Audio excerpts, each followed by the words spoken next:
And if you spend any amount of time online, especially on Facebook, you have probably seen some photos floating around of the dome, or what used to be part of a dome over the Muskrat Falls building. It was just a pile of scrap metal. Yeah, the dome, otherwise known as the integrated cover system, has been the source, I guess you could say, of a lot of questions, and it actually came up yesterday in question period. It was designed to cover the 4 powerhouse units at Muskrat Falls, but a major part of that cover had been torn down and the scrap metal was sold off. Here's what Liberal MHA Eddie Joyce had to say about it. Mr. Speaker, government has admitted that the dome over Muskrat Falls is only half completed, and plans for it to be finished have been scrapped. I asked the minister, what is the status of the dome, and how much of taxpayers' money was spent on this structure? The Honourable Minister of Natural Resources. Mr. Speaker, that's a repeat question, so I'll try and give the same answer I gave a few weeks ago.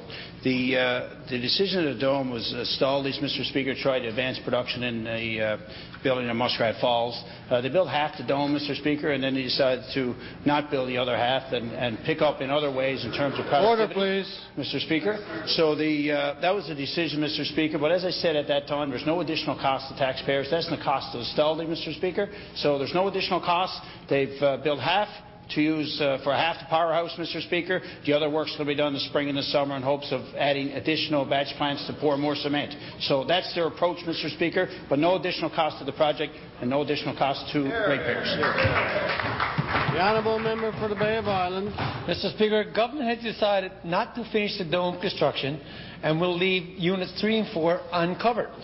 They say it will not affect the path to the first power in 2017. So I asked the minister, if the dome isn't needed, and with such oversight as this government claims, why was it approved as a necessity for construction and ensure no delays? The Honourable Minister of Natural Resources. Mr. Speaker, Muskrat Falls is one of the biggest projects, I guess the most important projects we've ever done in our history. And the decisions to build Muskrat Falls, Mr. Speaker, well documented, very public, and also, which is very well known, Mr. Speaker, is that Nalcor is building the project, and they have project managers hired and a team through Astaldi and so on, Mr. Speaker. So the decision not to finish the dome was not a government decision, Mr. Speaker.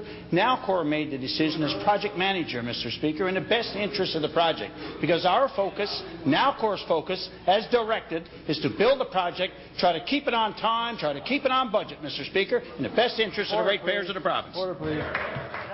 That was Natural Resources Minister Derek Daly and MHA Eddie Joyce in the House of Assembly yesterday.